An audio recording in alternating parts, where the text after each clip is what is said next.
everyone, welcome along. The Fitness Business Podcast is supporting you through COVID-19 with a series of special interviews with key industry owners from right across the world. Now, today's special interview is brought to you by our podcast partner, One Fit Stop, and my special guest for today is Kari Saitowitz. She's the founder of Fhitting Room, based in New York City. She was previously a guest on the show in episode 224. Kari, welcome along. Thank you for joining us today.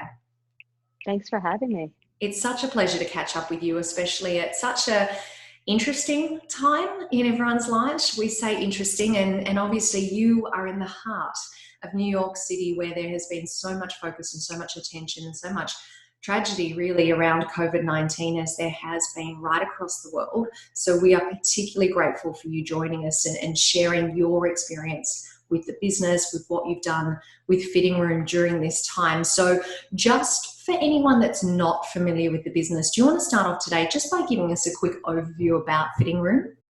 So Fhitting Room owns and operates 3 boutique fitness studios in New York City in Manhattan.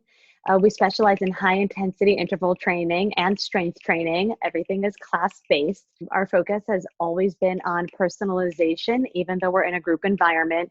We have 2 trainers in all of our classes, and we cap our class sizes at 24 people. So we scale movements, we modify movements. Everything is based around functional fitness. So we work with kettlebells, dumbbells, suspension trainers, body weight movements. Our machines are things like rowing machines and ski ergs and assault bikes. We are in the heart of the coronavirus epicenter at the moment. Yeah, absolutely. And, I think the world has watched on, staying up to date with what's been happening. Obviously, everyone is affected by this, but we've certainly seen just how affected New York City has been. And as you said, you are in the heart of it. And before we talk about Fhitting Room Live, which you're going to tell us about, I've just got to tell everyone, when New York City reopens and we're all allowed to travel again, then get yourselves along to Fhitting Room and do a workout, because it was one of my absolute favorite workouts in New York City, and I love a good workout. So it is just a fantastic place to go. So guys, make sure that you get along and check it out. And also, I should just mention, if you missed the episode that we did with Kari, how long? I think it was maybe a year and a half. It might have even been 2 years ago. It was a little while ago now. Or a year and a half. Yeah, maybe a year and a half. And Kari was telling us all about the branding, and I've subsequently, I think, referred that episode to so many people, talking about how you actually established and built the Fhitting Room brand. So if anyone missed that, make sure you jump back and check out that episode. But for today, I want to chat about what you guys have been doing. You've created Fhitting Room Live. You very quickly came up with this new strategic direction amidst the COVID-19 crisis. So can you take us back to that time and what you did and what type of actions you put in place very quickly to be able to keep New Yorkers moving throughout this time? So the first thing that we did when news of coronavirus being in New York City took place was we actually had Fhitting Room on Demand offering as well that we had launched this past summer. So that we right away extended the trial period on that from a complimentary 7-day trial to a complimentary 30-day trial. And then we lowered the ongoing monthly subscription rate on that from $19.99 a month to $9.99 a month. So what we wanted to do was we wanted to make everybody who we have a relationship with already, but also anybody who we may not have a relationship with yet, giving them access to great fitness, even if they weren't still comfortable coming to the studios, which at the moment we're still operating. So that was our first step. The second step was doing a team-wide webinar with my entire team, just communicating very openly and transparently about how we were monitoring the situation, thinking about the situation. And then I asked for volunteers to form a coronavirus task force. And what I really wanted on my own team was representation of all of the different job roles within the organization, from our cleaning team to our front desk team to the trainers, and then of course corporate.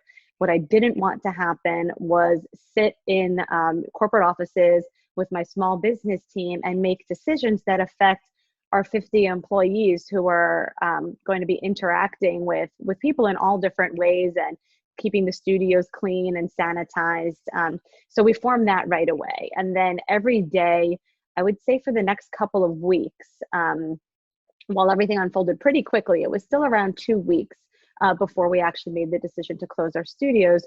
We either did a task force phone call or touch base, or something with the full team, or I sent an email communication to the whole team. So there was sort of a day by day transparency and communication about what we were seeing, what we were hearing.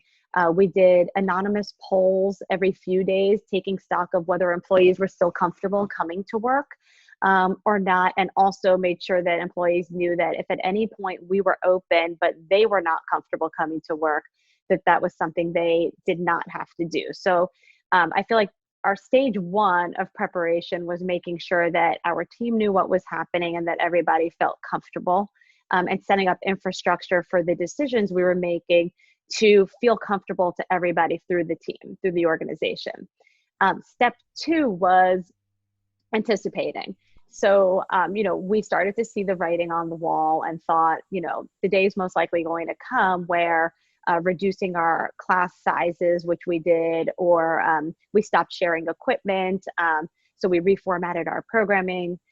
We kind of thought early on that was enough, but we felt that at some point that wouldn't be enough. So we talked about what the world was going to look like. And it's so interesting because the one thing that never crossed my mind was closing down the business. In my mind, it was, well, how do we translate our studio business to virtual? So we decided, right away that we had to stay true to our brand. So our classes in studio are all about personalization, one-on-one attention, form correction. So that then helped navigate and guide our decision about what technology platforms might be suitable to doing fitting room classes in a new reality where people are not leaving their homes. So we felt for us like we really looked to our brand identity to help us make the strategic decisions. So we felt face-to-face contact with our trainers was what people really wanted from our brand. We felt that interaction with each other. So we know that we have a really tight-knit community, and many people like to take class with their friends. And particularly in an environment where people can't leave their houses and socialize, we thought that would be even more important. I listened to a lot of webinars and best practices about how to take a business virtual. So all of the webinars spoke about keeping your virtual schedule as close to your brick and mortar schedule as you can. So we tried to align our trainers with the days that they normally teach, the day parts that they normally teach, so that we can try to deliver as normal a feeling to people as possible in a very not so normal time in their lives. So we had made a decision before we left the office on a Friday one week as to how we would book people. Bringing in revenue was another non-negotiable for me because my objective was to keep as much of my team employed for as long as possible. And so we wanted to figure out how we were booking people, how we were collecting revenue, how we were checking people into class, how we were going to troubleshoot technology issues that clients might have accessing class, and what technology platform to use. So all of that was decided by the end of a week on a Friday. We were still open at the time. I took class at the studio on Saturday. I went to a friend's for dinner Saturday evening. This was back the weekend of March 14th and 15th. I came home from dinner to a text message chain from one of my very good college friends who's a pulmonologist and the head of critical care at one of the hospitals in Brooklyn.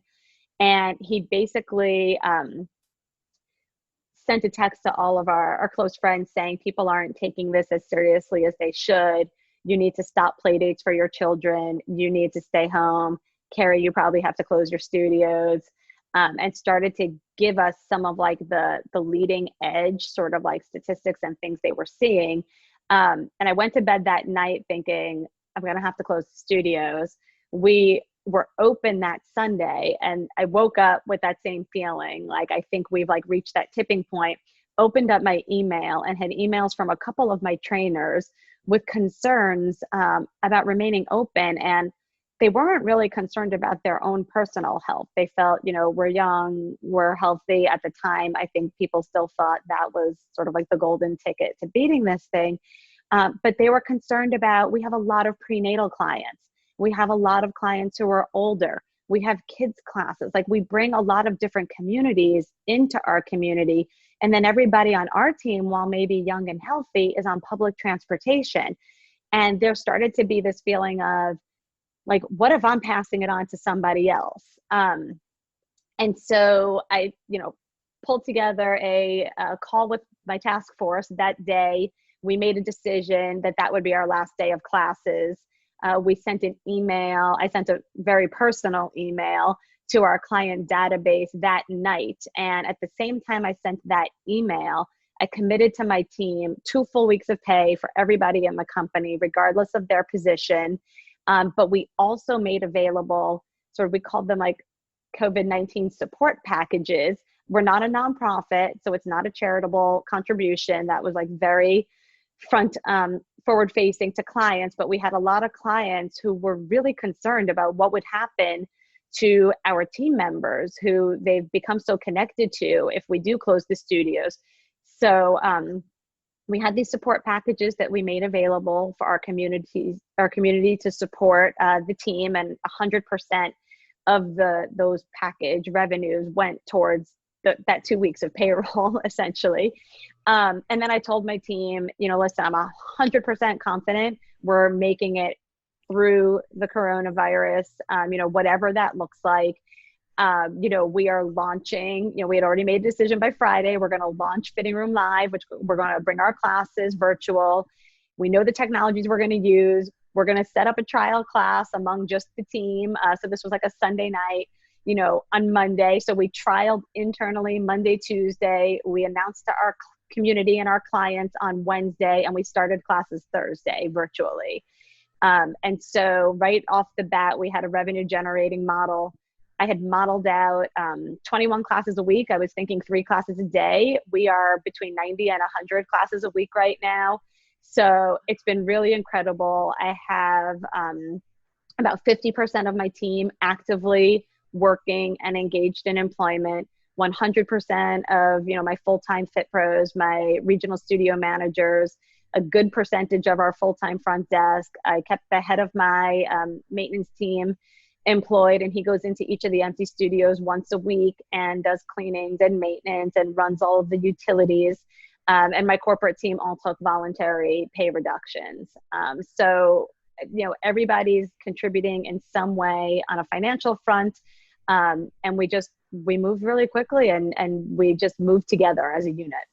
Just incredible. I had goosebumps listening to that, because it's just amazing what is possible. And I think if I rewind back to one of the very early things that you said, Kari, you talked about creating this COVID-19 task force effectively. And I feel like that was such an important part of this process, because obviously that task force has really helped shape the direction and the actions that you've taken during this time. So as a business owner and as a leader, that responsibility hasn't been entirely on you. You've had advisors and you had people help make a lot of those decisions. So I just applaud that so early on you created that task force. I also wanted to take note of what you said in regards to trying to keep schedules as close to what they are normally, not only for your members, but also for your staff.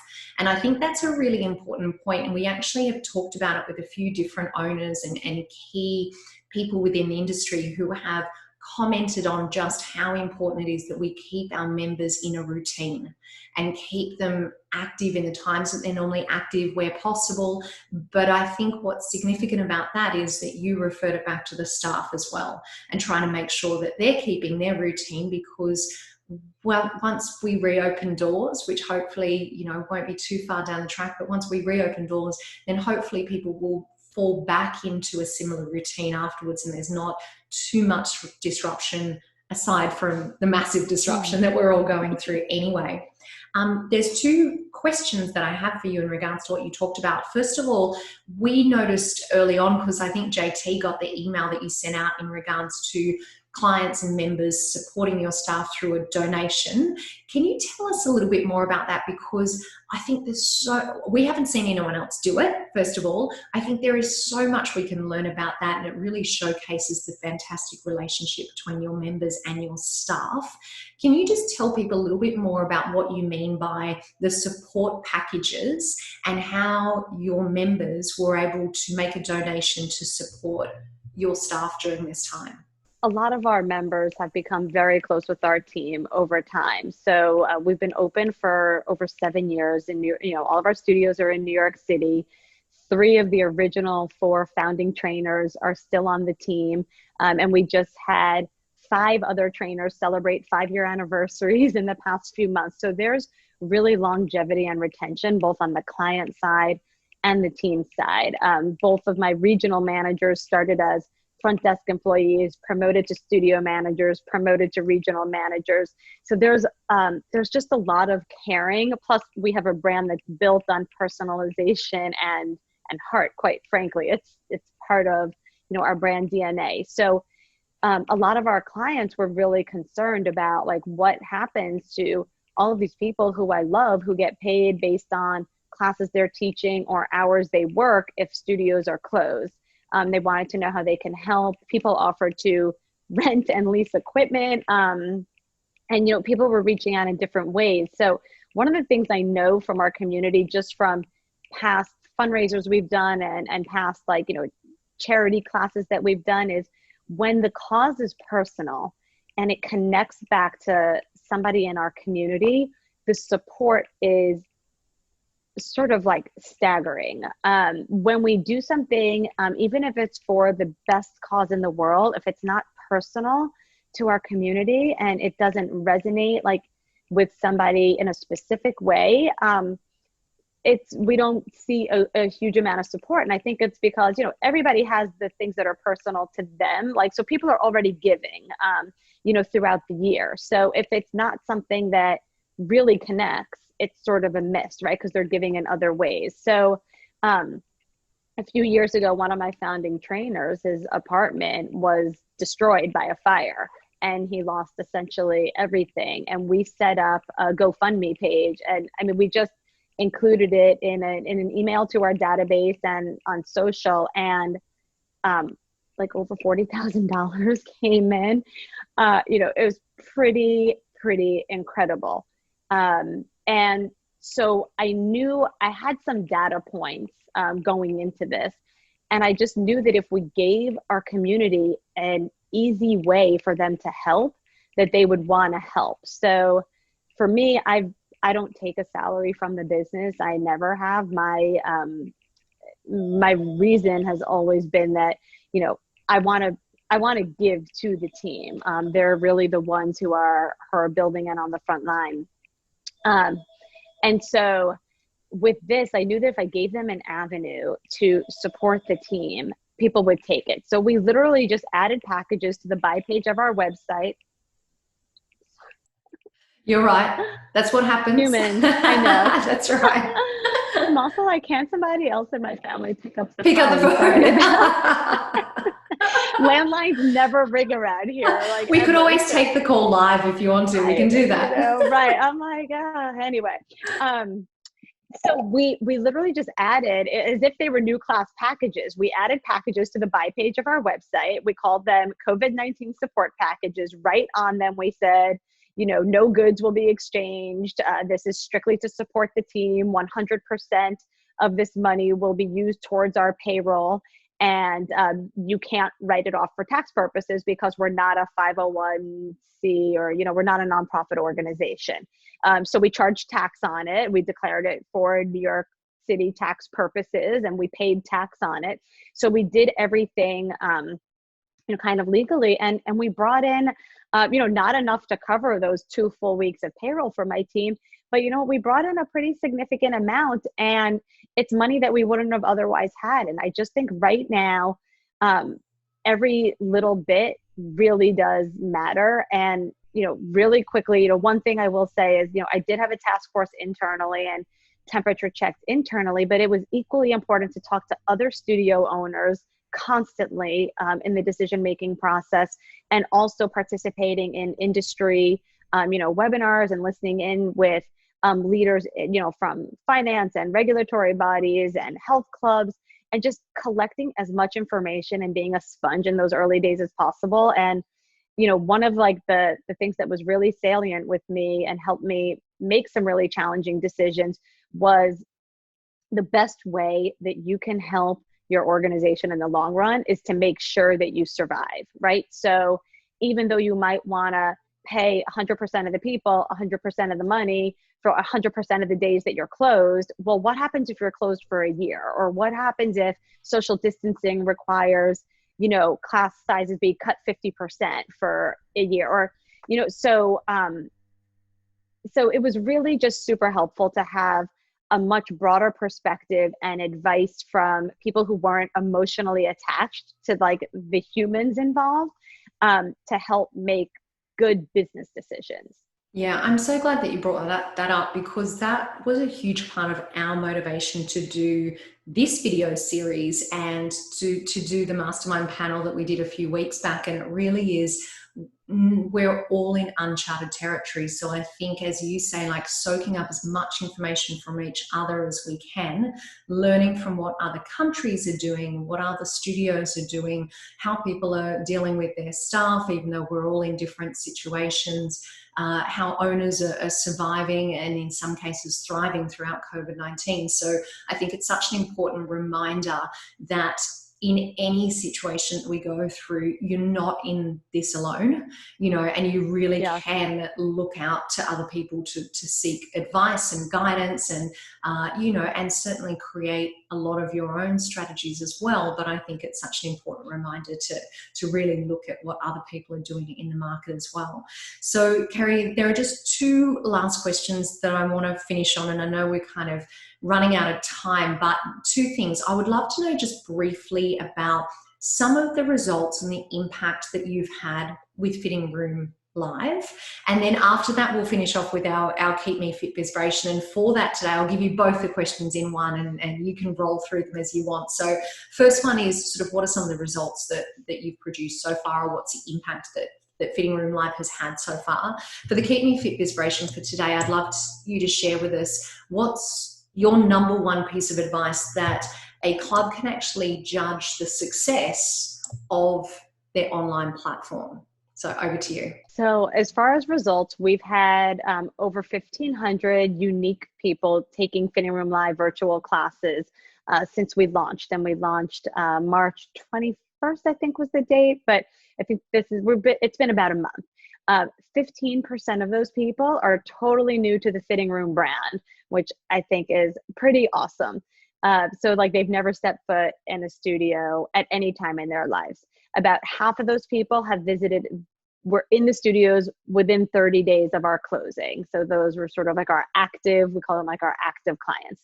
And then 40%, 39% of the people taking classes with us virtually, I call them lapsed users. They hadn't been to a studio in the 30 days prior. So some of those people were core users that moved, and so they're no longer near a studio. Some, I think, are people like yourself, perhaps, who, never lived in New York, but you swung through our doors while you were here.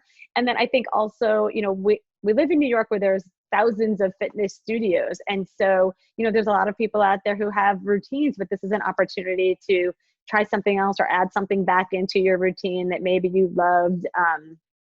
So that's pretty cool. And then we're actually seeing frequency at about 2x the rate that we see it in studio.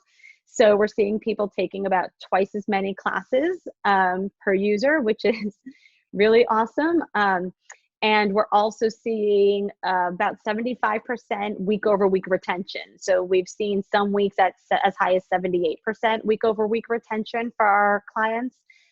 So it's really exciting, really encouraging. And, I think it's really a two-way street. As much as clients will reach out saying, thank you so much for launching this. Thank you so much for like bringing some normalcy and of course, health and wellness into my life.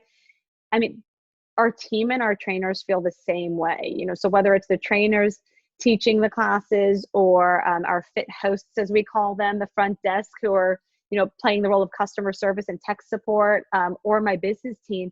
It's giving everybody a reason to wake up in the morning, a sense of purpose, a sense that, we are doing something good, and things we do in studio, just through having 2 trainers in a class where we're able to really cater for special needs. We've launched all sorts of special community classes through this platform. So we have pre-postnatal class. We launched a Forever Fit class, which is for people age 65 plus.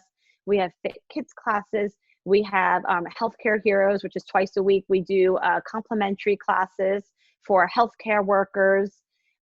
We're launching our first ever Family Fix. We're announcing it Monday, where one of our trainers with his 2 sons will lead classes for families, parents, and kids who want to take class together. So we're really trying to be, true to our brand, but take care of as many people as we can in such a, sort of devastating and unprecedented time. I just have to jump in and say how fantastic it is that you created all of those different segments of classes, because I feel as though that alone, from a marketing perspective, could really continue to extend that reach. I mean, the idea of your trainer working out with their kids, and as you said, the complimentary healthcare classes is just incredible. So I just wanted to acknowledge what a phenomenal concept that is, that you've come up with those different segments or different categories. I absolutely love that. Yeah, thank you. Yeah, that is brilliant. It's not that they're new people to us. It's just that in real life, when you have 2 trainers and 24 people in a room, you can scale and you can modify and you can give people alternate movements. But when you're 1 trainer and 24 people and you're virtual, it's a lot harder to do that. So we want to still serve all of those people and give everybody a place to stay fit and happy and healthy. Your other question about what's the one thing to look at to know if your digital platform is successful? I mean, one, willingness to pay. We've discounted significantly, knowing everybody's having a hard time. So, a drop-in class at a studio is $38. Our virtual class is $20. But I think willingness to pay, I'm going to say 3 things. I'm sorry, it's not one. Retention. And this is a qualitative one. It's not data-driven. When your clients want to help you succeed. So people reached out with tech tips, people reached out with insurance tips, people reached out with connections to people they know in press and media outlets. When your community is reaching out to you to help you push forward and grow and expand, you've done something right. Absolutely. I love that. And you're allowed to, it's killing me to actually do this interview in such a short amount of time, because I want to talk to you for a whole lot longer. But it says so much about your members, your business, your staff, when you talk about that your members are reaching out and just wanting to help. And going back to what you said earlier in regards to, them wanting to contribute to your staff's salary is just amazing. And thank you for giving us that very specific example of your class prices, or your drop-in class prices versus your virtual classes. So, Kari, this has just been so fascinating, and I'm absolutely just applaud you and the team so much on what you've been able to do throughout this time. So we're going to wrap things up for today. Do you have any final messages for all of the FBP family out there? I mean, I would just say, again, think about what are the really salient parts of your brand and how you can deliver that to your customers, because it probably should look a little different for all of us. But there's something that your customers have fallen in love with your business for, and use that as your guiding light for your decisions. Great advice to finish up on today. So, Kari, thank you so much for joining us. It's been such a joy to see you and to see what you've done during this time. And I hope we can stay in touch as we all progress through this current period in all of our lives. And so that concludes today's interview. Thank you for all of you that are watching along or listening along with us today. Just a quick reminder that if you want to see any of the other interviews that we've produced to support you through COVID-19, you can find all of those on the website at fitnessbusinesspodcast.com. We also want to say another quick thank you to our podcast partner, One Fit Stop, and also our friends at Gym Sales. Thank you to all of our podcast partners for supporting us throughout this period. And to all of you, thank you for joining Kari and I, and that concludes today's interview.